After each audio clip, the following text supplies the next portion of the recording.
how good do I have to be a writer to write an engaging Mhm. case study? Because I think a lot of designers, well, especially me, just speaking for myself, I didn't get into design to write, but it just turns out I have to write a lot.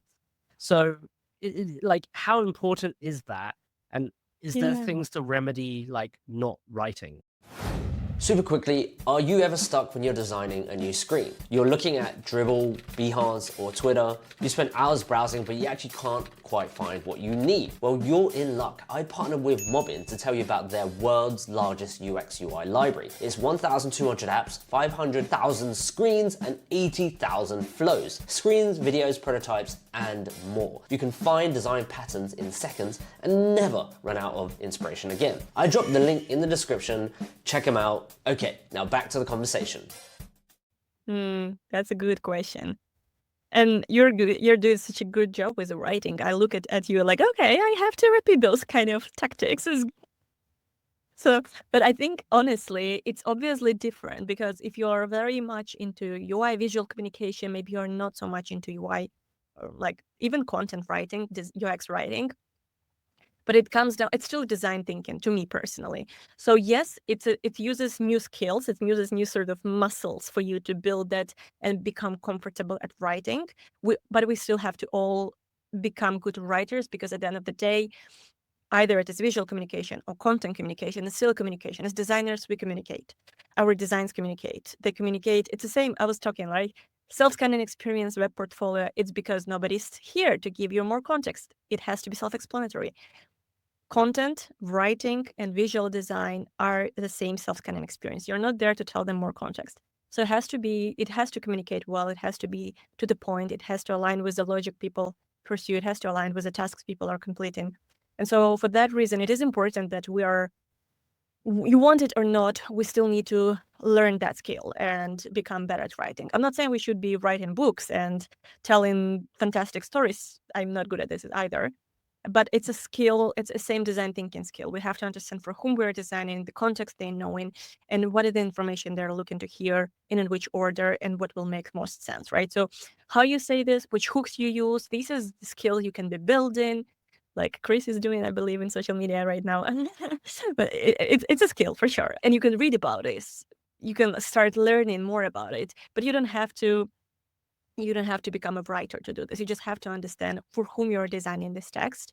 And so it's tricky, especially if you just need to get the job. So your goal is not to become design writer, but it's a part of what we do. And good design is good communication. So we have to keep this in mind. And unfortunately, we have to at least understand the basics. We cannot just design lorem ipsums all the time. Yeah, 100% agree. And I think in the process of learning to write, again, not to say you need to be an author or to, publish a white paper, whatever it is, but the process of learning to write is that you are a much clearer thinker, right? The process Hmm. of writing is also like, okay, well, what do I actually think about it? Or what did I actually learn? And that just helps you in your thinking so much more because you Hmm. have to basically have that argument with yourself and then put it on paper, because when it's in your head, you might know, but someone else doesn't. So how do you explain that? Usually we just say things out loud like I'm doing, and we're like thinking off the top of the head. It might not be as coherent as you need it to be.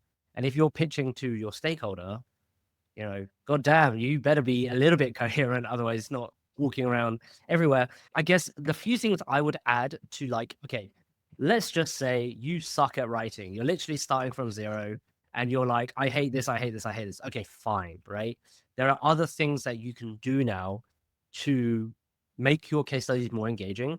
One Hmm. is like animated GIFs to show something versus tell.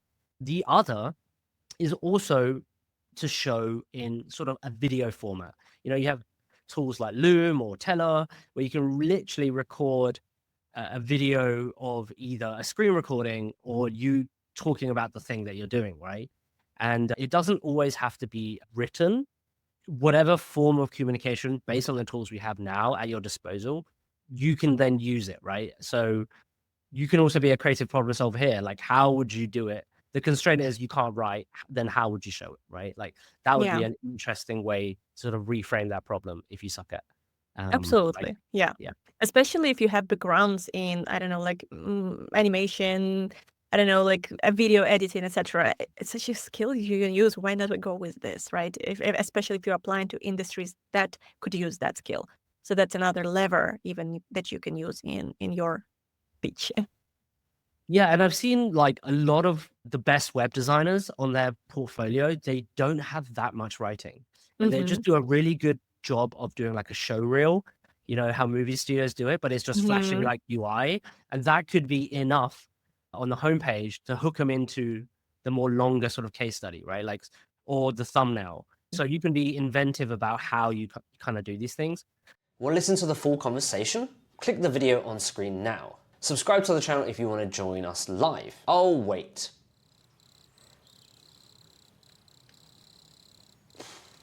Okay, fine, you don't have to join us for the live stream, but if you like stuff like this, then click that subscribe button. I'll see you on the inside. Bye!